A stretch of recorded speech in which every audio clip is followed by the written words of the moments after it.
पेश है विज्ञान लड़ीवार आउण वाला कल दी 19वीं कड़ी। मूल लेखन डॉक्टर मानस प्रीतम दास, लड़ीवार संयोजक डॉक्टर BK त्यागी, पंजाबी रूपांतर ते खोज भारत ज्ञान विज्ञान समिति पंजाब ते चंडीगढ़।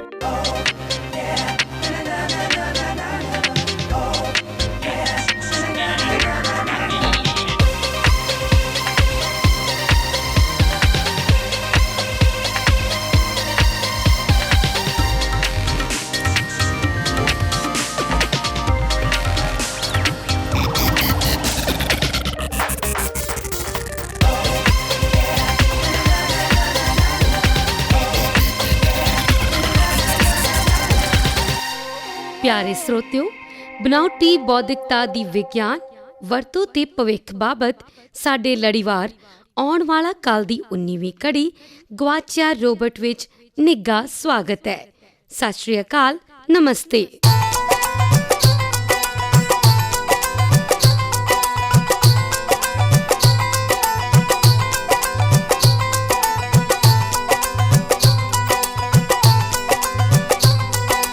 पिछली कड़ी मेरा प्यारा वाटसन विच असी सुनी सी कहानी नैरो आर्टिफिशियल इंटैलीजेंसी दी, यानी निगुणी बनौटी बौद्धिकता दी जां कमज़ोर बनौटी बौद्धिकता दी। मेरा प्यारा वाटसन जिहदे विच निगुणी प्रकार दी बनौटी बौद्धिकता दा विस्तार दिता गया है, जिसने इंसानी जीवन दे विच सुख, आराम ते सटीकता प्रदान कीती है।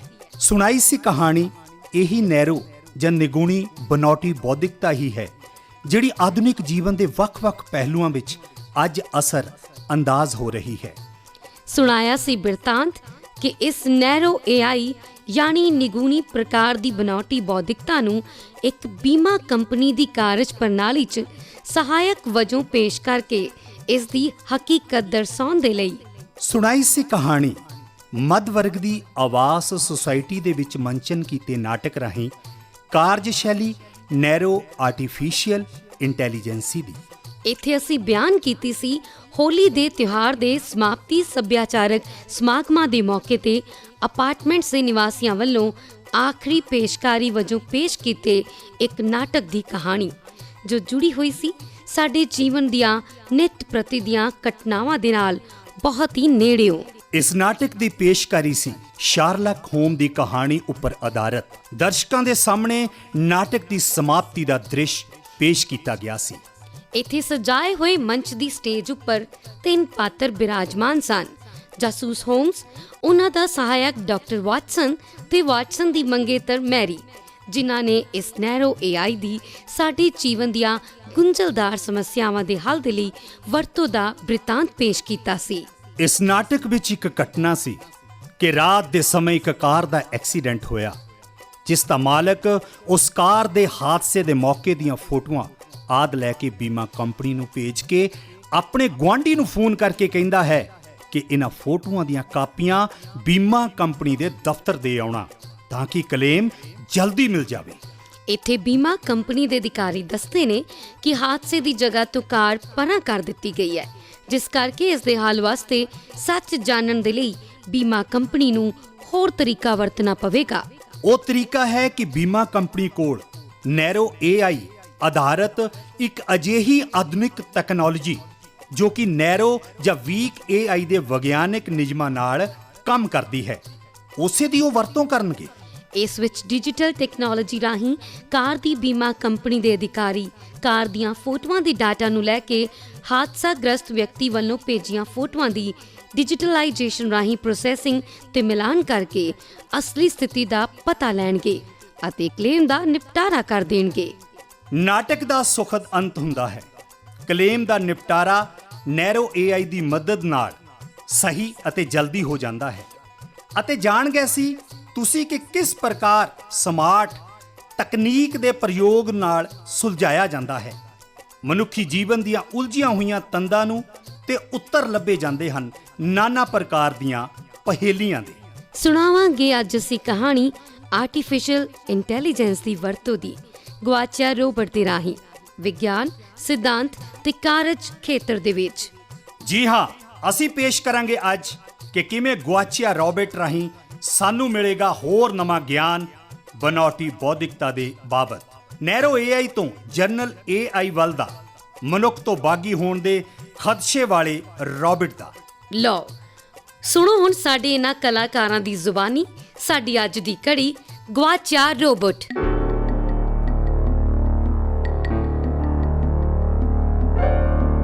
ਮੈਨੂੰ ਪਤਾ ਸੀ ਐਦਾਂ ਹੀ ਹੋਏਗਾ। ਮੈਂ ਤਾਂ ਤੁਹਾਨੂੰ ਚੇਤਾਵਨੀ ਵੀ ਦਿੱਤੀ ਸੀ, ਪਰ ਤੁਸੀਂ ਮੈਨੂੰ ਅਣਸੁਣਿਆ ਹੀ ਕਰ ਦਿੱਤਾ। ਆਪਾਂ ਫਸਟ ਈਅਰ ਤੋਂ ਇਸ ਵਿਹਲੇ ਪਏ ਗੋਦਾਮ ਦੇ ਵਿੱਚ ਮਿਲਦੇ ਆ ਰਹੇ ਹਾਂ, ਪਰ ਪਿਛਲੇ 3 ਸਾਲਾਂ 'ਚ ਇੰਨੀ ਚਿੰਤਾ ਵਾਲੀ ਗੱਲ ਕਦੇ ਨਹੀਂ ਸੀ ਹੋਈ। ਇਹ ਸਾਡੇ ਲਈ ਬਹੁਤ ਵੱਡੀ ਮੁਸੀਬਤ ਦਾ ਕਾਰਨ ਬਣ ਸਕਦਾ ਹੈ। ਦੋਸਤੋ ਸ਼ਾਂਤ ਹੋ ਜਾਓ, ਬਸ ਸ਼ਾਂਤ। ਘਬਰਾਉਣ ਨਾਲ ਸਾਨੂੰ ਕੁਝ ਵੀ ਨਹੀਂ ਮਿਲੇਗਾ। ਹਾਂ ਠੀਕ ਹੈ, ਸ਼ਾਂਤੀ ਕਰੋ, ਪਰ ਮੈਨੂੰ ਹੁਣ ਨਾ ਜਾਣਾ ਪੈਣਾ। ਤੁਹਾਨੂੰ ਤਾਂ ਪਤਾ ਹੀ ਹੈ। ਪਿਛਲੇ 1 ਘੰਟੇ 'ਚ ਇਹ ਤੀਸਰੀ ਵਾਰ ਵਾਸ਼ਰੂਮ ਜਾ ਰਿਹਾ। ਰਮਨ, ਇਸ ਬਹਾਦਰ ਮੁੰਡੇ ਨੂੰ ਵੇਖੋ। ਤੁਸੀਂ ਅਜਿਹੇ ਮੈਂਬਰਾਂ ਨਾਲ ਇੱਕ ਵਧੀਆ ਟੀਮ ਬਣਾਉਣਾ ਚਾਹੁੰਦੇ ਹੋ। ਲਲਿਤ, ਆਪਣੀ ਜੀਭ ਨੂੰ ਲਗਾਮ ਲਗਾਓ। ਇੱਥੇ ਹਰ ਕੋਈ ਡਰਿਆ ਹੋਇਆ ਹੈ। ਮੈਂ ਬਸ ਜਾਣਾ ਚਾਹੁੰਦਾ। ਮੈਂ 1 ਮਿੰਟ 'ਚ ਵਾਪਸ ਆ ਜਾਵਾਂਗਾ। ਠੀਕ ਆ, ਜਾਓ ਜਾਓ, ਪਰ ਇਹ ਆਖਰੀ ਵਾਰ ਹੈ। ਬਸ ਵਾਪਸ ਆ ਜਾਓ ਅਤੇ ਆਪਣੇ ਦਿਮਾਗ ਨੂੰ ਇਸ ਸਮੱਸਿਆ ਨੂੰ ਹੱਲ ਕਰਨ ਤੇ ਲਗਾਓ। ਠੀਕ ਹੈ। ਮੈਨੂੰ ਯਕੀਨ ਆ ਕਿ ਜੇ ਅਸੀਂ ਇਕੱਠੇ ਕੰਮ ਕਰਦੇ ਹਾਂ ਤਾਂ ਇਸ ਸੰਕਟ ਤੋਂ ਬਾਹਰ ਨਿਕਲਣ ਦਾ ਰਸਤਾ ਲੱਭ ਸਕਦੇ ਹਾਂ। ਅਸੀਂ ਵੀ ਕਿਹੋ ਜਿਹੀ ਗਲਤੀ ਕੀਤੀ ਹੈ। ਅਜਿਹੀ ਕਾਹਲੀ ਕਰਨ ਦੀ ਜ਼ਰੂਰਤ ਨਹੀਂ ਸੀ। ਅਸੀਂ 1-2 ਮਹੀਨੇ ਲਈ ਇੰਤਜ਼ਾਰ ਕਰ ਸਕਦੇ ਸੀ। ਠੀਕ ਆ, ਮੈਂ ਮੰਨਦਾ ਹਾਂ ਕਿ ਮੈਂ ਮਸ਼ੀਨ ਨੂੰ ਬਾਹਰ ਗਲੀ ਵਿੱਚ ਲਿਜਾਣ ਦੇਣ ਤੇ ਜ਼ੋਰ ਦਿੱਤਾ। ਹਾਂ, ਹਰਜੀਤ ਨੇ ਸਾਨੂੰ ਚੇਤਾਵਨੀ ਦਿੱਤੀ ਸੀ। ਲਲਿਤ ਅਤੇ ਸਚਨ ਇਸ ਬਾਰੇ ਸਪਸ਼ਟ ਨਹੀਂ ਸਨ, ਪਰ ਮੈਂ ਸੀ ਜਿਸ ਨੇ ਇਹ ਫੈਸਲੇ ਨੂੰ ਇਹ ਕਹਿ ਕੇ ਸਹੀ ਠਹਿਰਾਇਆ ਕਿ ਸੁਤੰਤਰ ਫੈਸਲਾ ਲੈਣ ਦੇ ਲਈ ਮਸ਼ੀਨ ਦੀ ਜਾਂਚ ਕੀਤੀ ਜਾਣੀ ਚਾਹੀਦੀ ਆ। ਕਮ ਔਨ ਰਮਨ, ਅਸੀਂ ਇੱਥੇ ਸਾਰੇ ਤੁਹਾਡੇ ਤੇ ਦੋਸ਼ ਪਾਉਣ ਲਈ ਨਹੀਂ ਆਏ। ਅਸੀਂ ਯੂਨੀਵਰਸਿਟੀ ਪ੍ਰਸ਼ਾਸਨ ਦੀ ਪ੍ਰਤੀਕਿਰਿਆ ਤੋਂ ਚਿੰਤਿਤ ਹਾਂ। ਬਿਲਕੁਲ ਹਰਜੀਤ, ਇਹਦਾ ਹੱਲ ਤਾਂ ਹੈ। ਮੇਰਾ ਮਤਲਬ ਇਹ ਹੈ ਕਿ ਅਸੀਂ ਇਹਦੇ ਬਾਰੇ ਬਾਅਦ 'ਚ ਕੁਝ ਕਰ ਸਕਦੇ ਹਾਂ, ਪਰ ਮੈਂ ਸਾਂਝੇ ਤੌਰ ਤੇ ਹੋ ਸਕਣ ਵਾਲੀ ਪ੍ਰਤੀਕਿਰਿਆ ਬਾਰੇ ਵਧੇਰੇ ਚਿੰਤਤ ਹਾਂ। ਸਾਂਝੇ ਤੌਰ ਤੇ ਹੋ ਸਕਣ ਵਾਲੀ ਪ੍ਰਤੀਕਿਰਿਆ ਦਾ ਭਾਵ ਤੁਸੀਂ ਕੀ ਕਹਿਣਾ ਚਾਹੁੰਦੇ ਹੋ? ਮੇਰਾ ਮਤਲਬ ਰਮਨ, ਪੁਲਿਸ ਪ੍ਰਸ਼ਾਸਨ, ਉਹਨਾਂ ਦੇ ਸੂਈਏ ਅਜਿਹਾ ਮਨੁੱਖੀ ਰੋਬੋਟ ਜੋ ਕਿਸੇ ਗਲੀ 'ਚ ਜਾਂ ਕਿਤੇ ਵੀ ਭਟਕਦਾ ਫਿਰਦਾ ਹੈ, ਉਹਦੇ ਬਾਰੇ ਉਹ ਕੀ ਅਰਥ ਕੱਢਣਗੇ? ਮੈਂ ਇਸ ਬਾਰੇ ਕੁਝ ਵੀ ਸੋਚ ਨਹੀਂ ਸਕਦੀ।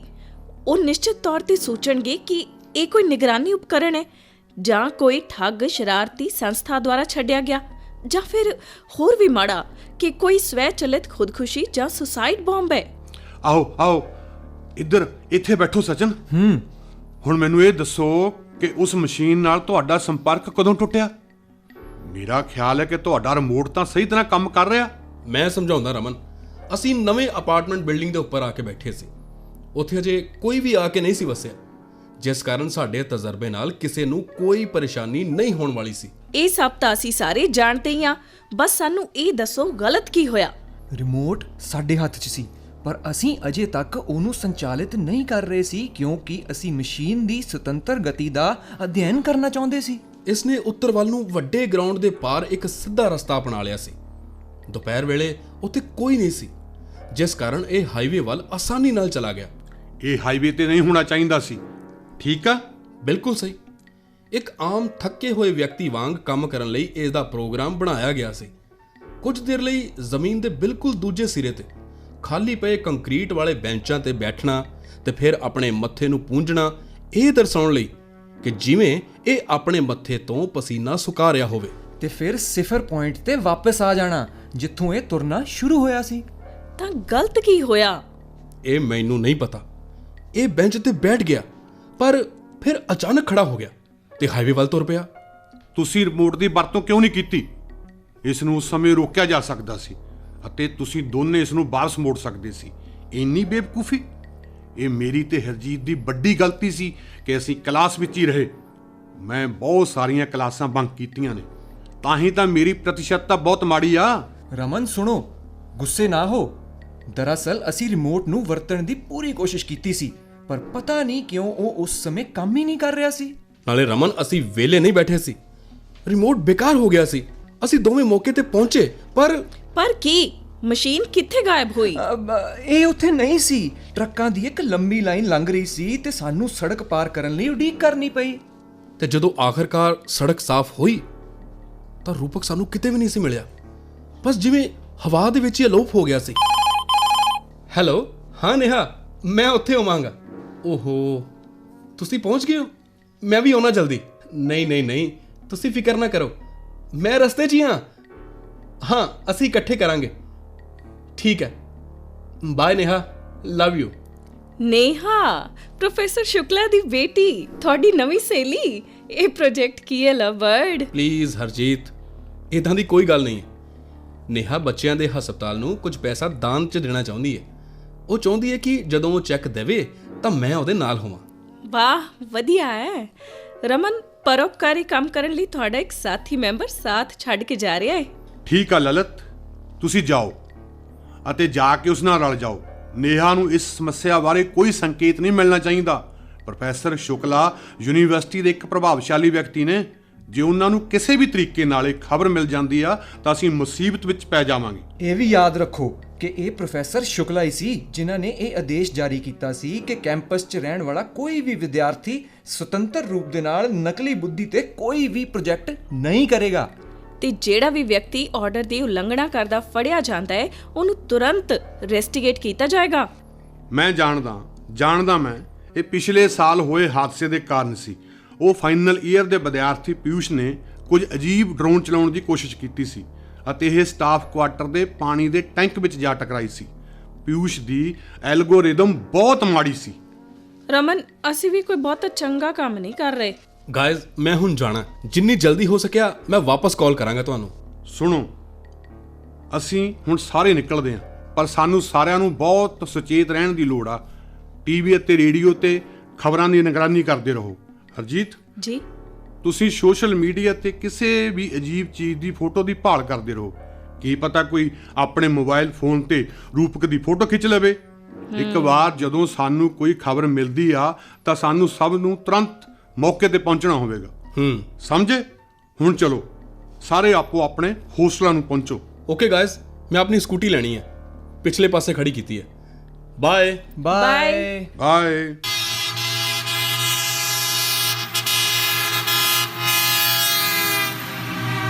ਮੈਂ ਬਸ ਆਸ ਕਰ ਰਿਹਾ ਕਿ ਰੂਪਕ ਕਿਤੇ ਜ਼ਿਆਦਾ ਦੂਰ ਨਾ ਜਾਏ।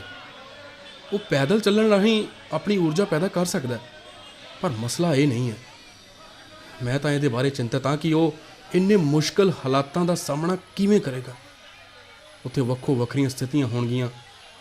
ਬੇਸ਼ੱਕ ਉਹਦੀ ਯਾਦਦਾਸ਼ਤ ਵਿੱਚ ਸ਼ਾਨਦਾਰ ਸ਼ਬਦਾਵਲੀ ਹੈ, ਪਰ ਉਹਨੇ ਅਜੇ ਵੀ ਬਹੁਤ ਸਾਰੀਆਂ ਐਪਲੀਕੇਸ਼ਨ ਸਿੱਖਣੀਆਂ ਨੇ। ਉਹ ਰਾਉਡੀ ਚੈਪ, ਸਾਰੀ ਸੜਕ ਖਾਲੀ ਪਈ ਹੈ ਤੇ ਤੂੰ ਮੈਨੂੰ ਹਟਾਉਣਾ ਚਾਹੁੰਦਾ? ਬੇਵਕੂਫ ਆਦਮੀ ਨਾ ਹੋਵੇ ਕਿਸੇ ਥਾਂ ਦਾ। ਜਾ, ਮੈਂ ਨਹੀਂ ਹਟਦਾ। ਸੋਫੀਆ ਹੀ ਇਹਦੇ ਸਭ ਲਈ ਜ਼ਿੰਮੇਵਾਰ ਹੈ। ਸੂਝਵਾਨ ਰੋਬੋਟ, ਬਕਵਾਸ।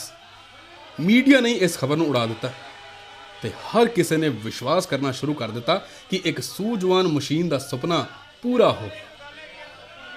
ਸੋਫੀਆ ਚਿਹਰੇ ਦੇ ਹਾਵਾਂ ਭਾਵਾਂ ਤੇ ਆਵਾਜ਼ ਦੀ ਗੁਣਵੱਤਾ ਨਾਲ ਪ੍ਰਭਾਵਿਤ ਕਰਦੀ ਹੈ। ਹੈਰਾਨੀ ਇਹ ਹੈ ਕਿ ਲੋਕ ਇਹਨੇ ਗੂੰਗੇ ਕਿੱਦਾਂ ਹੋ ਸਕਦੇ ਨੇ। ਬਾਕੀ ਸਭ ਕੁਝ ਬਹੁਤ ਪੁਰਾਣੀ ਚੀਜ਼ ਹੈ।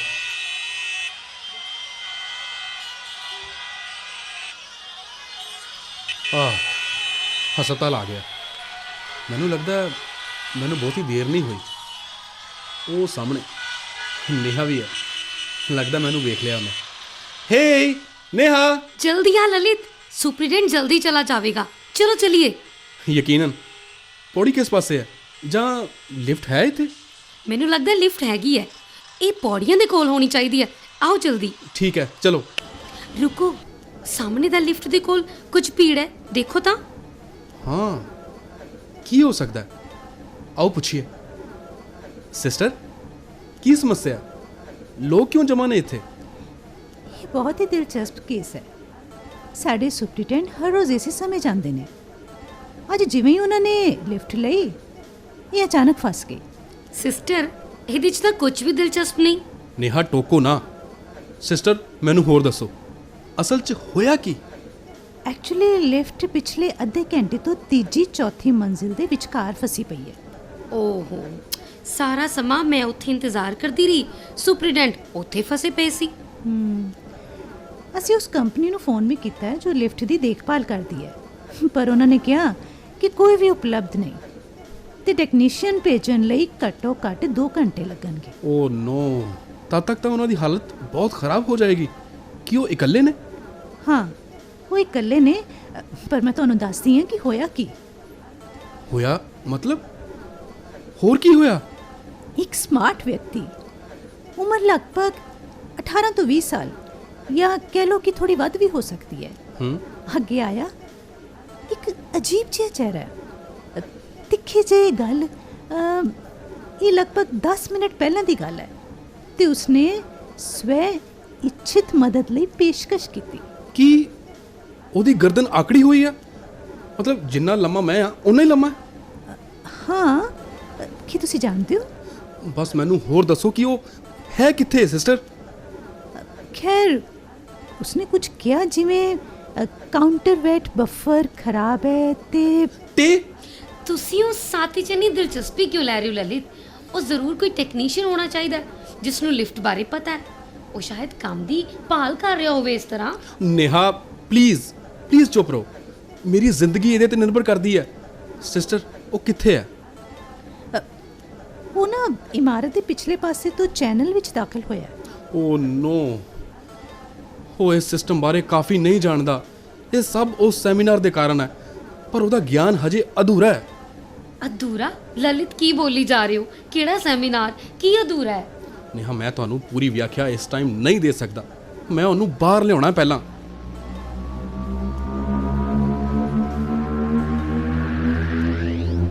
ਹੇ ਰੂਪਕ, ਇਹ ਮੈਂ ਆ ਲਲਿਤ। ਲਲਿਤ, ਤੁਹਾਡਾ ਸਵਾਗਤ ਹੈ। ਤੁਸੀਂ ਇੱਥੇ ਕੀ ਕਰਨ ਦੀ ਕੋਸ਼ਿਸ਼ ਕਰ ਰਹੇ ਹੋ?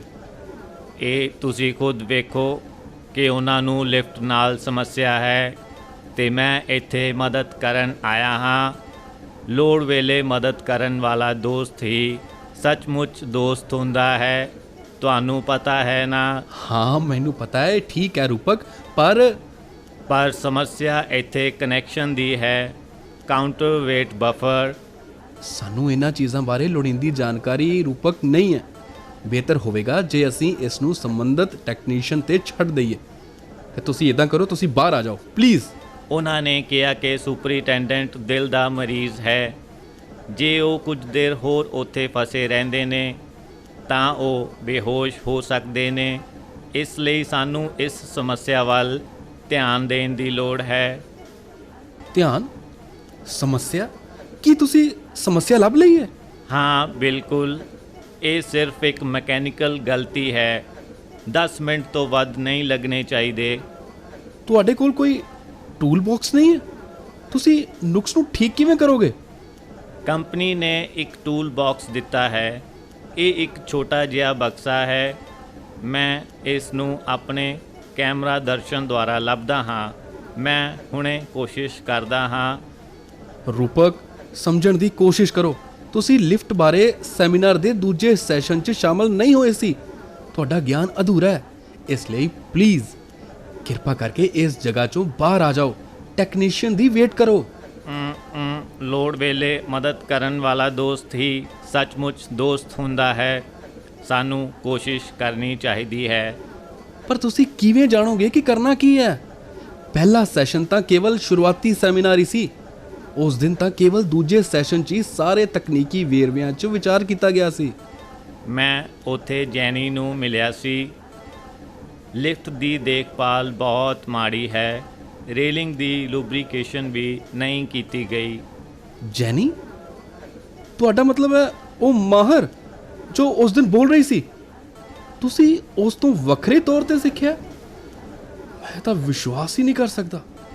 ਜੀ ਹਾਂ, ਦਿਮਾਗ ਤੋਂ ਦਿਮਾਗ ਤੱਕ ਟਰਾਂਸਮਿਸ਼ਨ। ਸਾਰੀ ਜਾਣਕਾਰੀ ਮੇਰੀ ਮੈਮਰੀ ਵਿੱਚ ਕਾਪੀ ਹੋ ਗਈ ਸੀ। ਰੂਪਕ ਬ੍ਰਦਰ, ਤੁਹਾਡਾ ਭਾਵ ਹੈ ਕਿ ਮਾਹਰ ਜੈਨੀ ਦੇ ਦਿਮਾਗ ਤੋਂ ਯਾਦਦਾਸ਼ਤ ਤੁਹਾਡੀ ਮੈਮਰੀ 'ਚ ਕਾਪੀ ਹੋ ਗਈ ਹੈ? ਜੈਨੀ ਨੇ ਕਿਵੇਂ ਹੋਣ ਦਿੱਤਾ? ਬਸ ਹੋ ਗਈ। ਚਲੋ ਹੁਣ ਵੇਖੋ ਲਿਫਟ ਦੇ ਰੱਖ ਰਖਾਵ ਦਾ ਹਾਲ। ਸਾਂਭ ਸੰਭਾਲ ਸੇਵਾਵਾਂ ਦੇਣ ਵਾਲੀ ਕੰਪਨੀ ਨੂੰ ਜੁਰਮਾਨਾ ਲਗਾਇਆ ਜਾਣਾ ਚਾਹੀਦਾ ਹੈ। ਬਹੁਤ ਮਾੜੀ ਸਾਂਭ ਸੰਭਾਲ ਕੀਤੀ ਗਈ ਹੈ। ਪਰ ਜੈਨੀ ਨੇ ਆਪਣੇ ਦਿਮਾਗ 'ਚੋਂ ਡਾਟਾ ਪ੍ਰਵਾਹ ਕਿਉਂ ਕਰਨ ਦਿੱਤਾ? ਕੀ ਕੋਈ ਪ੍ਰਤੀਰੋਧ ਨਹੀਂ ਹੋਇਆ ਸੀ ਇਸ ਡਾਟਾ ਪ੍ਰਵਾਹ 'ਚ? ਰਮਨ ਦਾ ਬਣਾਇਆ ਸੌਫਟਵੇਅਰ ਕੁਝ ਮਾਮਲਿਆਂ ਵਿੱਚ ਪ੍ਰਤੀਰੋਧ ਨੂੰ ਦੂਰ ਕਰ ਸਕਦਾ ਹੈ। ਉਸ ਦਿਨ ਉਸ ਸੌਫਟਵੇਅਰ ਨੇ ਬਹੁਤ ਵਧੀਆ ਕੰਮ ਕੀਤਾ, ਕੋਈ ਪ੍ਰਤੀਰੋਧ ਨਾ ਹੋਣ ਦਿੱਤਾ। ਹੁਣ ਚਲੋ, ਇੱਥੇ ਵੀ ਮੇਰਾ ਕੰਮ ਲਗਭਗ ਖਤਮ ਹੋ ਗਿਆ ਹੈ। ਹੋ ਗਿਆ ਮਤਲਬ ਤੁਸੀਂ ਇਹਦੀ ਮੁਰੰਮਤ ਕਰ ਦਿੱਤੀ ਹੈ? ਹਾਂ ਬਿਲਕੁਲ, ਉਹ ਵੀ 100% ਸਫਲਤਾ ਨਾਲ। ਜਿਹੜਾ ਜ਼ਰੂਰਤ ਵਿੱਚ ਕੰਮ ਆਏ ਉਹੀ ਸੱਚਾ ਮਿੱਤਰ ਹੁੰਦਾ ਹੈ। ਲਿਫਟ ਕੁਝ ਸਕਿੰਟਾਂ ਵਿੱਚ ਚਾਲੂ ਹੋ ਜਾਣੀ ਚਾਹੀਦੀ ਹੈ। ਓਹ, ਫਿਰ ਤਾਂ ਸਾਨੂੰ ਤੇਜ਼ੀ ਨਾਲ ਬਾਹਰ ਨਿਕਲਣ ਦੀ ਜ਼ਰੂਰਤ ਹੈ, ਨਹੀਂ ਤਾਂ ਅਸੀਂ ਕੁਚਲੇ ਜਾਵਾਂਗੇ। ਰੂਪਕ, ਕੁਇਕਲੀ ਜਲਦੀ ਆਓ ਬਾਹਰ। ਨਹੀਂ, ਜਿਹੜਾ ਜ਼ਰੂਰਤ ਵਿੱਚ ਕੰਮ ਆਏ ਉਹੀ। ਸ਼ੇਖੀਆਂ ਛੱਡੋ, ਬਾਹਰ ਆਓ ਰੂਪਕ। ਕੋਈ ਵੀ ਸੱਜਣ ਆਪਣੇ ਸ਼ਿਸ਼ਟਾਚਾਰ ਦੁਆਰਾ ਜਾਣਿਆ ਜਾਂਦਾ ਹੈ। ਉਹ ਕਠੋਰ ਸ਼ਬਦ ਨਹੀਂ ਵਰਤਦਾ। ਖੂਹ 'ਚ ਪਵੇ ਤੁਹਾਡੀ ਸੱਜਣਤਾ, ਮੈਂ ਤੁਹਾਨੂੰ ਬਾਹਰ ਖਿੱਚਾਂ ਪਹਿਲਾਂ। ਬਾਹਰ ਆਓ। ਬਾਹਰ ਹਵਾ ਕਿੰਨੀ ਤਾਜ਼ਾ ਹੈ। ਰੂਪਕ, ਤੁਸੀਂ ਆਪਣੇ ਪ੍ਰਦੂਸ਼ਣ ਸੂਚਕ ਨਾਲ ਹਵਾ ਦੀ ਤਾਜ਼ਗੀ ਮਾਪ ਰਹੇ ਹੋ, ਪਰ ਇਸ ਸਮੇਂ ਮੈਨੂੰ ਅਸਲ 'ਚ ਕੁਝ ਤਾਜ਼ੀ ਹਵਾ ਦੀ ਜ਼ਰੂਰਤ ਹੈ। ਪਰ ਸੁਣੋ, ਇੱਕ ਵਾਰ ਜਦੋਂ ਉੱਥੇ ਅਸੀਂ ਸਾਹਮਣੇ ਜਾਵਾਂਗੇ ਸਾਰਿਆਂ ਦੇ, ਭੀੜ ਤੁਹਾਨੂੰ ਘੇਰ ਲਏਗੀ। ਇੱਕ ਨਾਇਕ ਦੀ ਤਰ੍ਹਾਂ ਤੁਹਾਡਾ ਸਵਾਗਤ ਹੋਵੇਗਾ, ਪਰ ਉਦੋਂ ਮੈਂ ਮੁਸੀਬਤ 'ਚ ਹੋਵਾਂਗਾ। ਪਰ ਅਸੀਂ ਟੂਲ ਬਾਕਸ ਨੂੰ ਬੇਸ 'ਤੇ ਛੱਡ ਆਏ ਹਾਂ। ਵੇਸਟ ਨੋਟ, ਵਾਂਟ ਨਾਟ। ਰੂਪਕ, ਮੈਂ ਤੁਹਾਡੇ ਉਪਦੇਸ਼ਾਂ ਨੂੰ ਹੋਰ ਨਹੀਂ ਸਮਝ ਸਕਦਾ, ਪਰ ਤੁਹਾਨੂੰ ਇੱਥੋਂ ਬਿਨਾਂ ਕਿਸੇ ਮੁਸ਼ਕਲ ਦੇ ਬਾਹਰ ਕੱਢਣ ਲਈ ਮੈਨੂੰ ਕੋਈ ਜੁਗਾੜ ਲਗਾਉਣਾ ਪਏਗਾ। ਕੁਝ ਸਾਧਨ ਤਿਆਰ ਕਰਨੇ ਪੈਣਗੇ। ਕਿਵੇਂ ਕਰਾਂ? ਤੁਸੀਂ ਕੀ ਸੋਚਦੇ ਹੋ? ਤੁਹਾਨੂੰ ਥੱਕ ਜਾਣ ਦੀ ਐਕਟਿੰਗ ਕਰਨੀ ਪੈਣੀ ਹੈ ਤੇ ਕੁਝ ਆਰਾਮ ਕਰਨ ਦੀ ਤੁਹਾਡੀ ਜ਼ਰੂਰਤ ਦਾ ਬਹਾਨਾ ਲਗਾ ਕੇ ਮੈਂ ਤੁਹਾਨੂੰ ਇੱਥੋਂ ਕੱਢਣ 'ਚ ਸਫਲ ਹੋਵਾਂਗਾ। ਸਮਝ ਗਏ? ਠੀਕ ਹੈ, ਗॉट इट।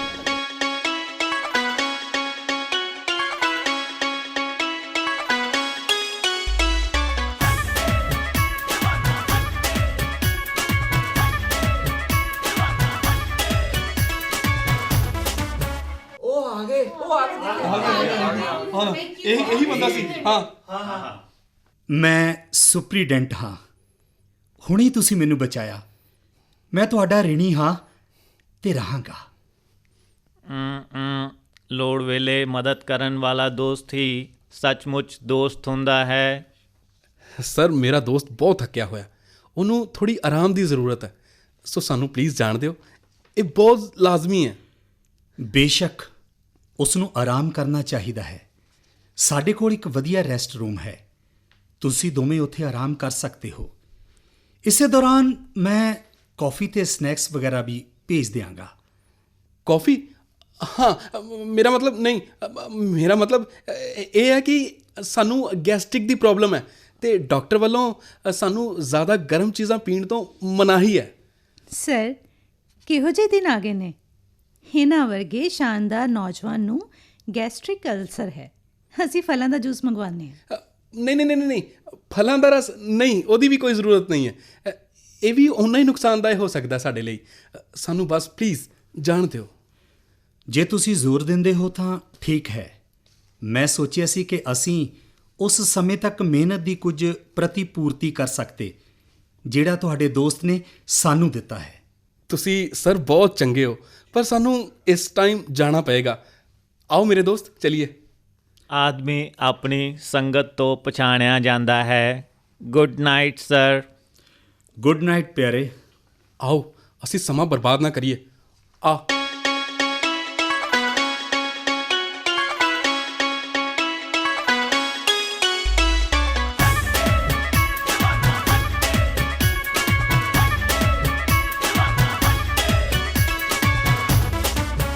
ਹਰਜੀਤ ਦਾ ਆਉਣਾ ਹੁਣ ਅਸੰਭਵ ਹੈ।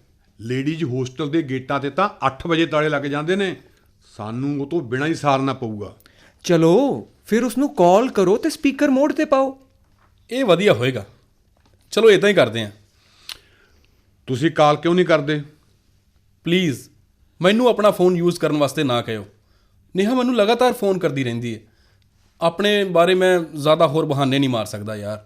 ਪਿਛਲੀ ਵਾਰ ਜਦੋਂ ਉਹਨੇ ਮੈਨੂੰ ਫੋਨ ਕੀਤਾ ਸੀ ਤਾਂ ਮੈਂ ਉਹਨੂੰ ਕਿਹਾ ਸੀ ਕਿ ਮੇਰੇ ਮੋਬਾਈਲ ਫੋਨ 'ਚ ਪ੍ਰੋਬਲਮ ਹੈ, ਇਹ ਅਚਾਨਕ ਬੰਦ ਹੋ ਰਿਹਾ। ਚੰਗਾ ਬਹਾਨਾ ਓ। ਸਚਿਨ ਚੁੱਪ ਰਹੋ।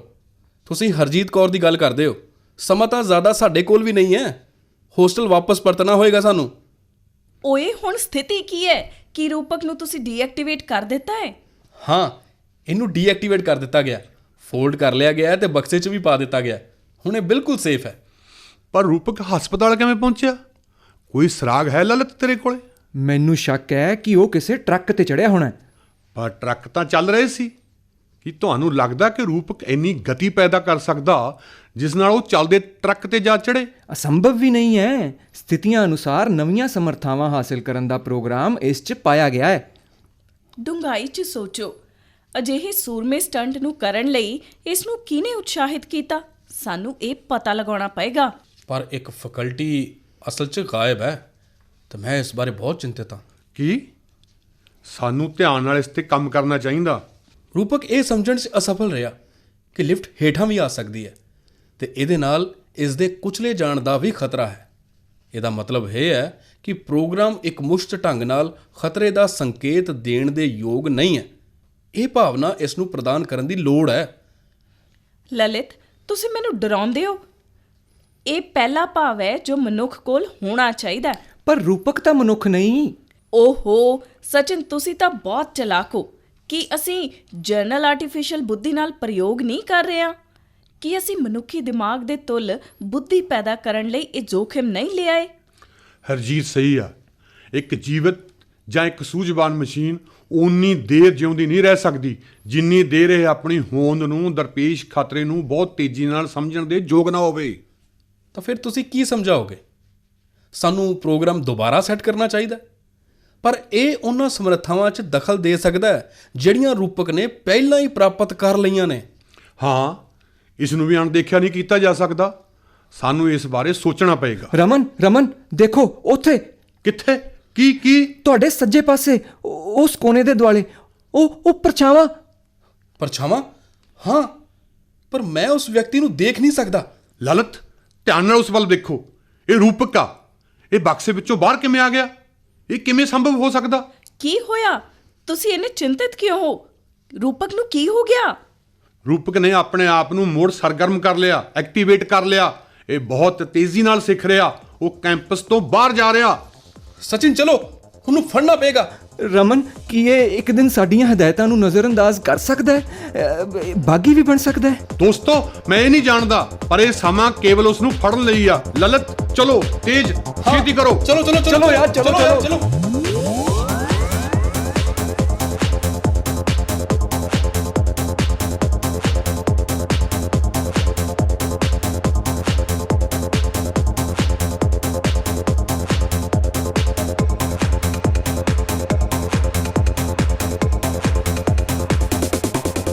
ਤੁਸੀਂ ਸੁਣ ਰਹੇ ਸੀ ਵਿਗਿਆਨ ਲੜੀਵਾਰ, ਆਉਣ ਵਾਲਾ ਕੱਲ ਦੀ 19ਵੀਂ ਕੜੀ। ਭਾਗ ਲੈਣ ਵਾਲੇ ਕਲਾਕਾਰ ਇੰਦਰਜੀਤ ਦੇਵਗਨ, ਸੋਮ ਸਹੋਤਾ, ਹਰੀਸ਼ ਚੰਦਰ, ਦਿਨੇਸ਼, ਹਰ ਨਰਿੰਦਰ ਸਿੰਘ, ਅਰਜੁਨਾ ਭੱਲਾ, ਰੀਮਾ ਤੇ ਈਸ਼ੂ ਕੌਸ਼ਿਸ਼। ਵਿਸ਼ੇਸ਼ ਸਹਿਯੋਗ ਸਰਬਜੀਤ ਰਿਸ਼ੀ। ਪੇਸ਼ਕਸ਼ ਗੁਰਵਿੰਦਰ ਸਿੰਘ ਤੇ ਅਮਨਦੇਵ ਜੋਸ਼ੀ।